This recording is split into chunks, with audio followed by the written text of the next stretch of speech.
हरि ओम। नमस्कार दोस्तों, स्वागत है आप सभी का संस्कृत और हमारे यूट्यूब के इस चैनल में। आज हम लोग जो हमने व्याकरण का पढ़ा है, व्याकरण की परिभाषा, व्याकरण के महत्व और व्याकरण का प्रयोजन, तो उसके ऊपर में कुछ प्रश्न है, 10 प्रश्न है। उन 10 प्रश्नों के ऊपर में आप लोगों को सभी को 10-10 सेकेंड का टाइम दिया जाएगा। उस 10 सेकेंड में आप लोगों को अपने मन में सॉल्व करना है। अगर चाहे तो आप इसके विषय में लिख भी सकते हो, मतलब लाइव जब चलता होगा उस टाइम पे आप इसमें कमेंट भी कर सकते हो लाइव कमेंट में। हाँ, लेकिन आपको अपने मन से खुद से करना है इसके क्वेश्चंस को। हाँ, और फिर बाद में जब आपके 10 क्वेश्चन पूरे हो जाए तो उसके बाद में उसको कमेंट करके आपको बताना है कि कितने क्वेश्चन सही हुए। तो इससे आप लोगों की अपनी तैयारी हो जाएगी और आप लोगों को पता लग जाएगा कि मेरे इतने क्वेश्चन सही हुए, तो एग्जाम में उस प्रकार की गलतियां नहीं नहीं होगी। ठीक है ना। तो आज इसमें 10 सामान्य मतलब सरल क्वेश्चन ही है, जैसे एग्जाम में आएंगे उसी टाइप के क्वेश्चन मैंने बनाए। ठीक है। देखिए, ये संस्कृत के सभी प्रतियोगी परीक्षाओं के लिए अति महत्वपूर्ण प्रश्न। हाँ, इसमें सभी ये जो प्रश्न है वो सभी जो परीक्षाएं हैं उन सभी परीक्षाओं के लिए महत्वपूर्ण रहेंगे। व्याकरणस्य महत्वम प्रयोजनं च, ये इसका टॉपिक रहेगा। व्याकरण का महत्व एवं उसका प्रयोजन। ठीक है।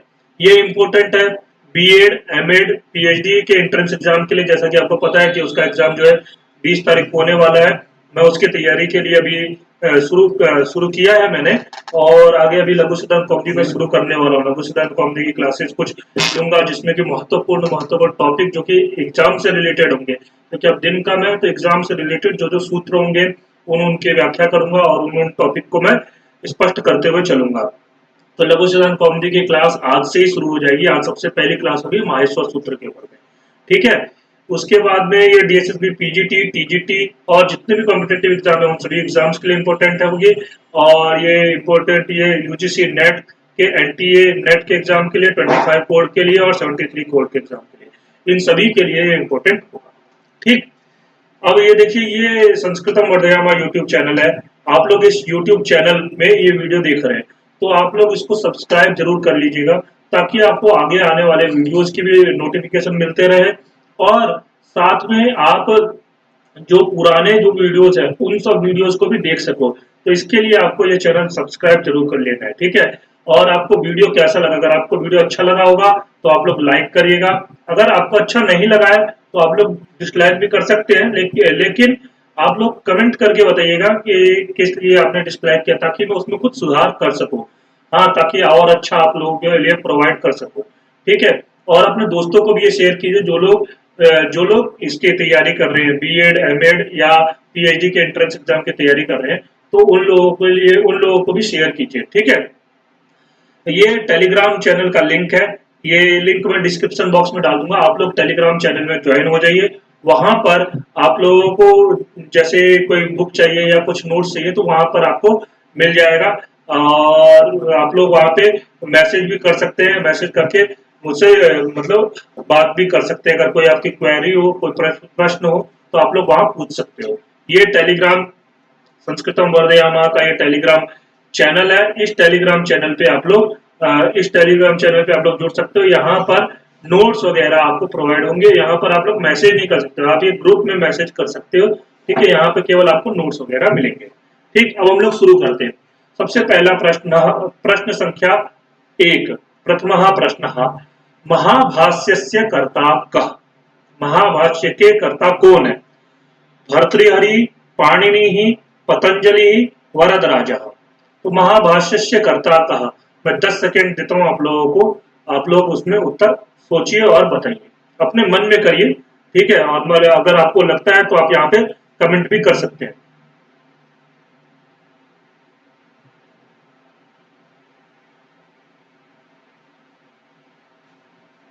समय समाप्त, मतलब टाइम खत्म हो गया। तो आप देखिए, महाभाष्य, महाभाष्य आप सभी को पता होगा कि महाभाष्य के कर्ता कौन है। महाभाष्य के कर्ता आपको एक बार में नाम सुनते ही नाम याद आना चाहिए, पतंजलि। क्योंकि कल जो मैंने वीडियो डाला है उसमें पूरे पतंजलि का ही बहुत बार नाम लिया है और महाभाष्य के अंदर में ही व्याकरण के जो प्रयोजन बताए गए हैं तो उन प्रयोजनों के बारे में ये पतंजलि के महाभाष्य के अंदर में विस्तार से बताया है। तो फिर इसलिए पतंजलि का जो महाभाष्य है, तो इसके महाभाष्य के कर्ता कौन हुए? पतंजलि हुए। ठीक है ना। इसके बाद हम लोग चलते हैं दूसरे प्रश्न पर। प्रश्न संख्या द्वितीय, सिद्धांत कौमुदी ग्रंथस्य रचनाकारः कः? सिद्धांत कौमुदी ग्रंथ के रचनाकार कौन है? वरदराजः, भट्टोजी दीक्षितः, पतंजलि, पाणिनि। आप लोग 10 सेकंड का समय मिलता है, सोचिए और इसका आंसर करिए।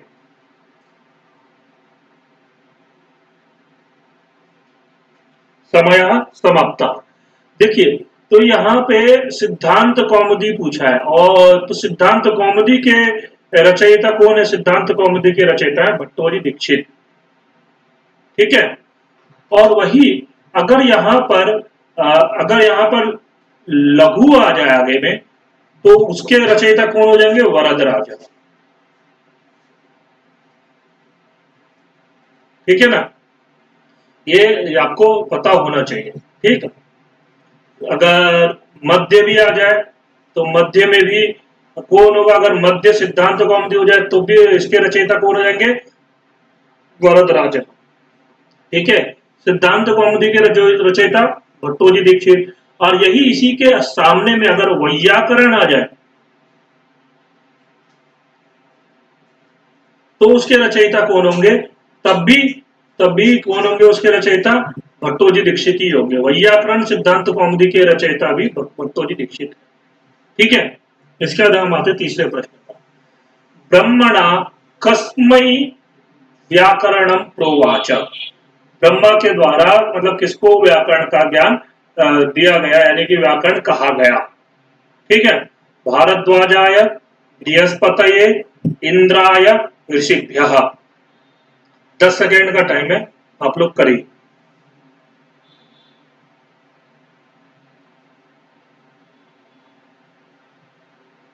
समय समाप्त। तो अत्र मतलब यहाँ पे हिंदी में, हाँ यहाँ पे देखो, ब्रह्मणा कस्मै व्याकरणम प्रोवाच। ब्रह्मा जो है वो ब्रह्मा के द्वारा किसको व्याकरण कहा गया? तो जो है आपका भारद्वाजाय, बृहस्पतये। इसका आंसर क्या है? बृहस्पतये। ब्रह्मणा, देखो कल मैंने बताया था, ब्रह्मणा बृहस्पतये प्रोवाच। ठीक है।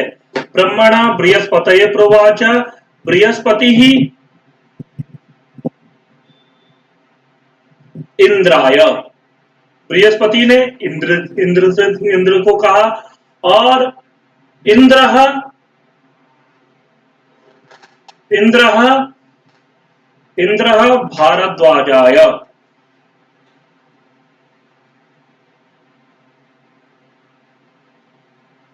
ठीक है। और भारद्वाज ऋषिभ्य।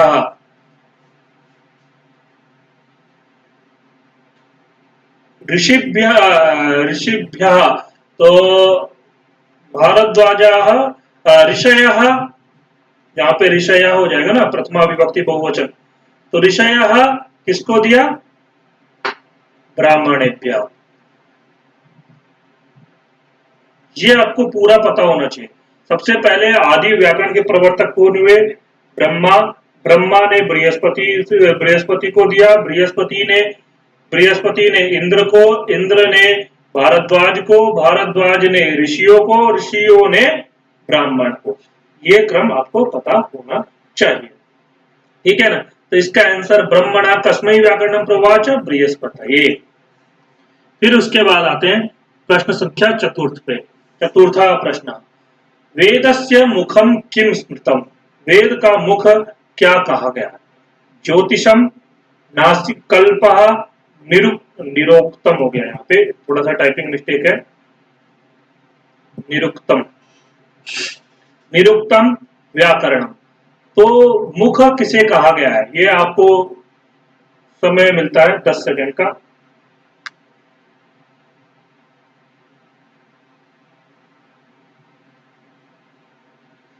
समय समाप्त। देखो, व्याकरणम मुखम स्मृतम, तो व्याकरण जो है इसका आंसर होगा व्याकरण। ठीक है, मैं इसको एक्सप्लेन नहीं करूंगा क्योंकि इस पे बहुत आगे प्रश्न भी है। अष्टाध्याय्याम पंचमः प्रश्न, अष्टाध्याय्याम कति अध्यायाः सन्ति? अष्टाध्याय में कितने अध्याय हैं? 10, 8, 9, 5। 10 सेकेंड का समय मिलता है आप लोगों को।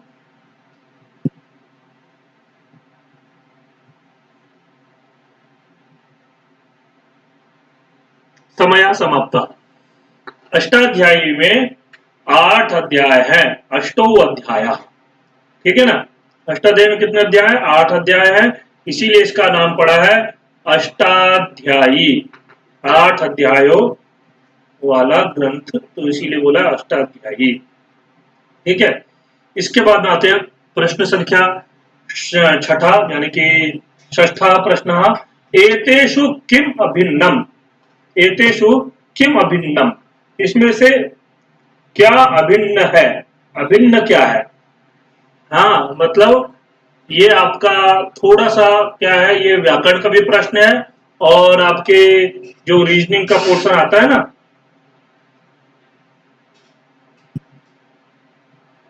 रीजनिंग, तो क्या रीजनिंग मतलब तार्किक क्षमता वाला, तो उसका भी प्रश्न है। ठीक है, इसका देखो आंसर क्या है, पाणिनि, पतंजलि, भर्तृहरि, कात्यायन। आपको इसमें से बताना है एतेषु किम अभिन्नम, क्या अभिन्न है। 10 सेकेंड का समय मिलता है आप लोगों को।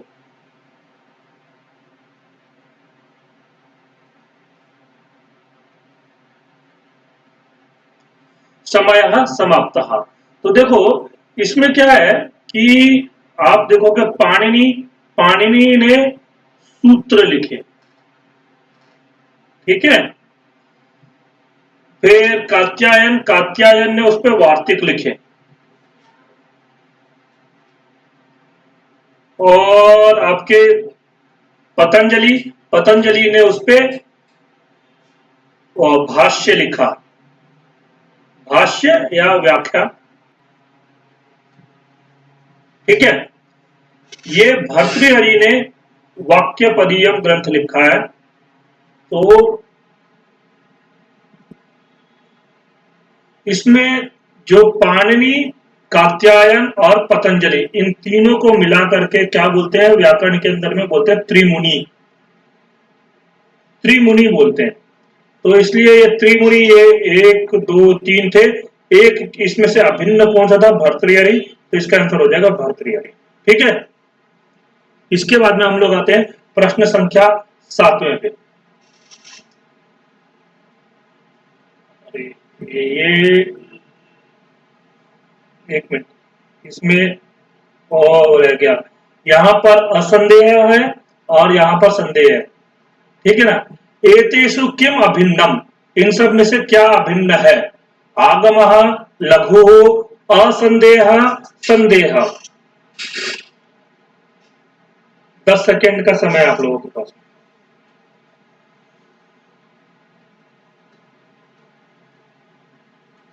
समय समाप्त। देखो कि कल मैंने समझाया था आप लोगों को कि व्याकरण के 5 प्रयोजन है, रक्षा, ऊह, आगम, लघु, असंदेह।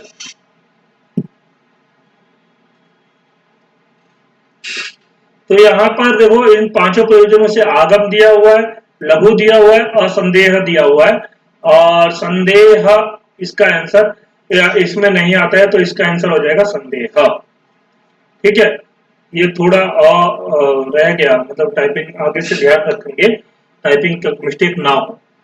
ठीक है, इसके अंदर प्रश्न संख्या 8वां, अष्टम प्रश्न, सुमेलनम कुरुता, सुमेलन करो यानी कि मिलान करो। तो आप लोग मिलान करो, देखो पहले में क्या है, निरुक्तम, व्याकरणम, शिक्षा, ज्योतिषम, दूसरे में नेत्रम, नासिका, मुखम, श्रोत्रम। तो आपको इसका बताना है मिलान करके। पहले में देखो ए में दिया हुआ है पहला, दूसरा, तीसरा, चौथा, यानी कि ए का पहला, बी का दूसरा, सी का तीसरा और डी का चौथा। इसी प्रकार से ये ऑप्शन दिए हुए हैं, तो आप लोगों को ये बताना है। ठीक है, समय आपका शुरू होता है अब।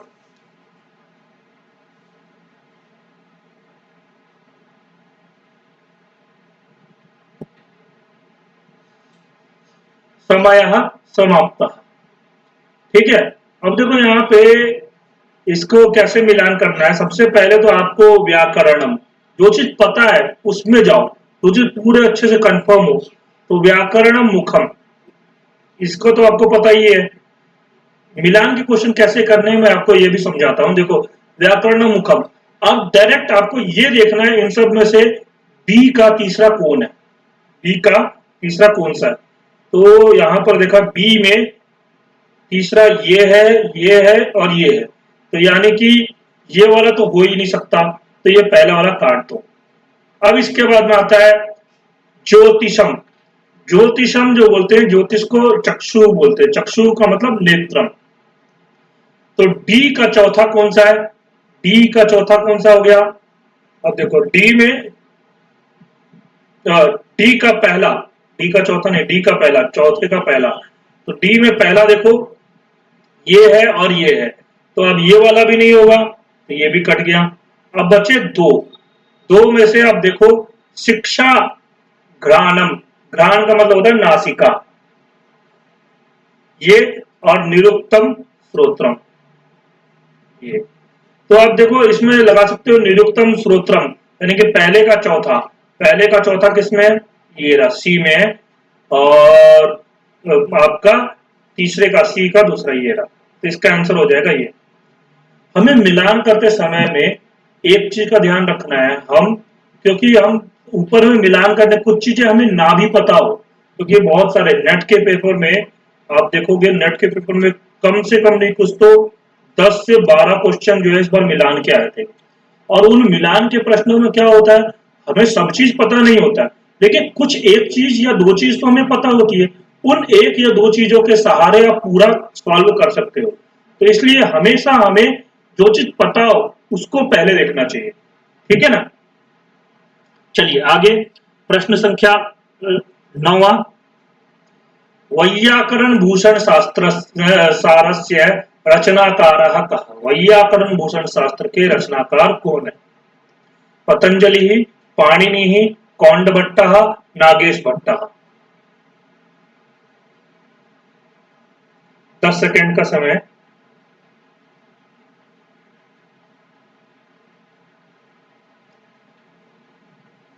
ठीक है, समय समाप्त। तो देखो पतंजलि का तो महाभाष्य हो गया, पाणिनि का अष्टाध्यायी, कौंड भट्ट, इसका वैयाकरण भूषण शास्त्र के क्या है, कौंड भट्ट। ठीक है, नागेश भट्ट, नागेश भट्ट का कौन सा है, लघु शब्देन्दु शेखर, परिभाषेन्दु शेखर, ये। इसका ये अंतिम प्रश्न, 10वां प्रश्न।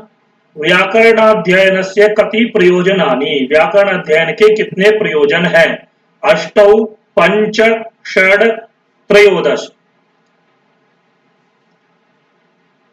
10 सेकेंड का समय आप लोगों के पास में। समय यहां समाप्त। यहां पर देखो, यहां पर आप लोग एक चीज देख सकते हो कि व्याकरण अध्ययन के प्रयोजन में कंफ्यूजन होगा आपको। कंफ्यूजन क्या, वैसे तो इजी है, इसका आंसर पांच है, पंच। क्योंकि मुख्यतः 5 व्याकरण के प्रयोजन बताए गए हैं, मैंने भी पीछे अभी समझाया। ये देखिए, रक्षा, ऊह, आगम, लघु और असंदेह। लेकिन इसके अलावा त्रयोदश प्रयोजन भी बताए गए हैं। त्रयोदश प्रयोजन, तेसुरा, हेलो हेलया, हाँ, विभक्ति कुर्वंती, इस प्रकार के बहुत सारे 13 जो है, मतलब बहुत सारे नहीं 13 बताए गए हैं। हाँ, वो मैंने नाम नहीं लिखवाए, क्योंकि कारण क्या है कि वो उतने महत्वपूर्ण नहीं है। ठीक है, इतना डीपली व्याकरण के अंदर में बहुत कम ही पूछा जा सकता है। तो इसलिए आपको बस इतना पता होना चाहिए कि पंच प्रयोजन वाले और 13 गौण प्रयोजन है, ये याद रखना चाहिए। अगर यहाँ पे गौण प्रयोग, अगर गौण शब्द लिखा हो यानी कि मुख्य नहीं है, तब 13 प्रयोजन होंगे। ठीक है, ये इस प्रकार ये 10 प्रश्न थे। हाँ, आप लोगों को वीडियो कैसा लगा, हाँ इसको आप लोग कमेंट करके बताइएगा। अगर अच्छा लगा होगा तो आप लोग इसको लाइक करिएगा। ठीक है, धन्यवाद। हम लोग मिलेंगे अगली वीडियो में।